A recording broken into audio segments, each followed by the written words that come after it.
ആലപ്പുഴയിലെ പുന്നപ്രയിലും അതുപോലെ എറണാകുളത്തെ വടക്കൻ പറവൂരിലുമൊക്കെ തന്നെ നമ്മുടെ നാട്ടുകാരുടെ ഉറക്കം കെടുത്തുന്ന ഒരു മോഷണ സംഘമാണ് കുറുവാ സംഘം.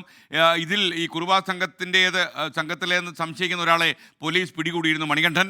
ഈ മണി പോലെ കണ്ഠമുള്ള ആളിനെ ഇപ്പോൾ പോലീസ് വിട്ടയച്ചു എന്നാണ് മനസ്സിലാകുന്നത്. ശരിക്കും ഈ പ്രതിയൊക്കെ തന്നെ CCTV ദൃശ്യങ്ങളിൽ നിന്ന് പോലീസ് തിരിച്ചറിഞ്ഞ സാഹചര്യത്തിൽ മണികണ്ഠനെ വിട്ടയക്കാൻ തീരുമാനിച്ചുവെന്ന് മനീഷ് മഹിവാൽ മണ്ണഞ്ചേരിയിൽ നിന്ന് റിപ്പോർട്ട് ചെയ്യുന്നുണ്ട്. അന്വേഷണ സംഘം തമിഴ്നാട്ടിലേക്ക് യാത്ര തിരിക്കുമെന്നാണ് അറിയുന്നത്. കാരണം ഈ 14 അംഗ ഈ മോഷണ സംഘം ഇപ്പോൾ പുറത്തുണ്ട്. അപ്പോൾ ഈ 14 പേരും ഇപ്പോൾ ശരിക്കും പോലീസ് സംഘം സജീവമായതോടെ ഇവർ കളം വിട്ട് കാണുമെന്ന കാര്യത്തിൽ സംശയമില്ല. ഈ സാധാരണഗതിയിൽ ഇവർ കളം വിട്ടാൽ അവർ കേരളത്തിൻ്റെയും തമിഴ്നാടിൻ്റെയും അതിർത്തിയിലേക്ക് ചേക്കേറുകയാണ് പതിവ്.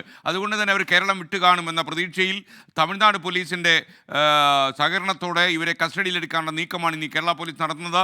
ഒരുപക്ഷെ ഇവരെ കേരള പോലീസ് കണ്ടെത്തി കൊണ്ടുവന്നാൽ അകത്തിടും എന്നുള്ള കാര്യത്തിൽ സംശയമില്ല.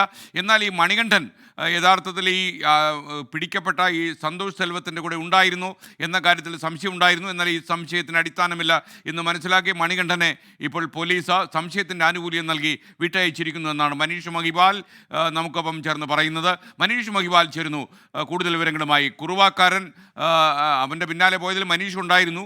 മനീഷ് ആഷ്മി പറയുന്നത് മനീഷിനെ കണ്ട് കുറുവാക്കാരൻ പേടിച്ചു പോയെന്നാണ് പറയുന്നത്. അവൻ തമിഴ്നാട്ടിൽ പോക്കളഞ്ഞെന്നാണ് പറയുന്നത്. ഇപ്പോൾ ഈ ആദ്യം മണികണ്ഠൻ്റെ കാര്യം പറയൂ. Good morning.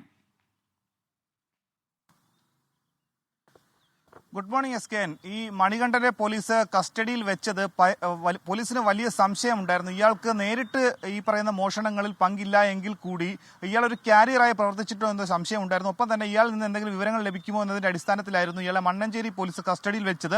എന്താണെങ്കിലും ഇന്നലെ രാത്രിയോടെ മരട് പോലീസിന് കൈമാറിയിട്ടുണ്ട്.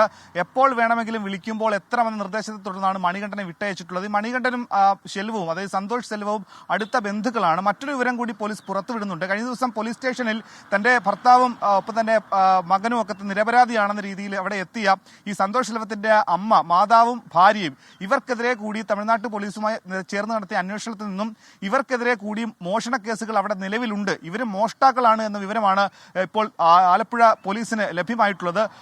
ഏറ്റവും പ്രധാനപ്പെട്ട കാര്യം, നിലവിൽ പുന്നപ്രയിലെ മോഷണം നടത്തിയ പ്രതികളെ പറ്റിയുള്ള സൂചനകളൊന്നും പോലീസിന് ലഭ്യമായിട്ടില്ല എങ്കിൽ കൂടി ഇപ്പോൾ പുതിയ വിവരം, അതിൽ ഒരു സീനിയർ സംഘമാണ് എത്തിയിട്ടുള്ളത്. അതായത് സന്തോഷ് സെൽവത്തിന്റെയൊക്കെ തന്നെ സംഘത്തിൽ പെടുന്നതിന് സീനിയർ സംഘമാണ് പുന്നപ്രയിൽ എത്തിയിട്ടുള്ളത്. ഇതിൽ 2 പേരുണ്ടായിരുന്നു. അതിൽ ഒരാളെ പോലീസ് CCTV ദൃശ്യങ്ങളിൽ നിന്നും തിരിച്ചറിഞ്ഞിട്ടുണ്ട്. നേരത്തെ മാസങ്ങൾക്ക് മുമ്പ് പാലായിൽ മോഷണം നടത്തിയ കുറുവാ സംഘത്തിൽ പെടുന്ന ഒരു സംഘമാണിതെന്ന് പോലീസ് നടത്തിയ അന്വേഷണത്തിൽ വ്യക്തമായി.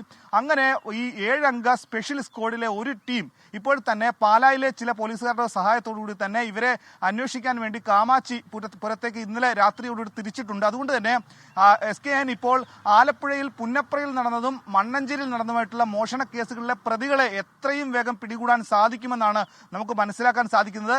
ഈ പോലീസ് നടത്തുന്ന തിരക്ക് പിടിച്ച ഈ പരിശോധനയിലും ഈ അന്വേഷണത്തിലുമൊക്കെ തന്നെ പേടിച്ച് ഭയപ്പെട്ട് ഈ അന്വേഷണ സംഘം എത്രയും വേഗം തമിഴ്നാട്ടിലേക്കടക്കം ഓടിപ്പോയി എന്നാണ് നമുക്ക് മനസ്സിലാക്കാൻ സാധിക്കുന്നത്. നേരത്തെയൊക്കെ തന്നെ ഇത്തരം സംഭവങ്ങൾ ഉണ്ടാകുമ്പോൾ എവിടെയെങ്കിലും കേരളത്തിൽ തന്നെ ഒളിച്ചിരിക്കുന്ന പതിവായിരുന്നു ഉണ്ടായിരുന്നെങ്കിൽ ഇപ്പോൾ ഇത്തരത്തിലുള്ള ആളുകൾ അധികം പേരും, ഈ 14 പേരിലധികം പേരും തമിഴ്നാട്ടിലേക്ക് തന്നെ തിരിച്ചു എന്ന് പോലീസ് സംഘം ഇപ്പോൾ വ്യക്തമാക്കുന്നുണ്ട്. എന്നാലും ഈ വടക്കൻ പറവൂരിലടക്കമുള്ള ചില മേഖലകളിലേക്ക് ആലപ്പുഴയിൽ തിരച്ചിൽ ശക്തമാക്കിയതോടെ കടന്നുപോയ സംഘങ്ങൾ കൂടുതൽ ഇനി വടക്കൻ കേരളത്തിലേക്ക് അടക്കം പോകാനുള്ള സാധ്യത കൂടി പോലീസ് കണക്കാക്കുന്നുണ്ട്. ഈ റെയിൽവേ സ്റ്റേഷൻ പരിസരം കേന്ദ്രീകരിച്ചൊക്കെ തന്നെയായിരിക്കും ഇവർ താമസമുള്ളത്. ഒപ്പം തന്നെ ഈ മത്സ്യബന്ധന മേഖലയിലുള്ള കുട്ടവഞ്ചി മത്സ്യബന്ധനം നടത്തുന്ന ആളുകൾക്കൊപ്പമായിരിക്കും ഇവർ ചേർന്നുകൊണ്ട് അവരുടെ കൂടെ ആയിരിക്കും ഇവർ സഹവസിക്കുന്നത്.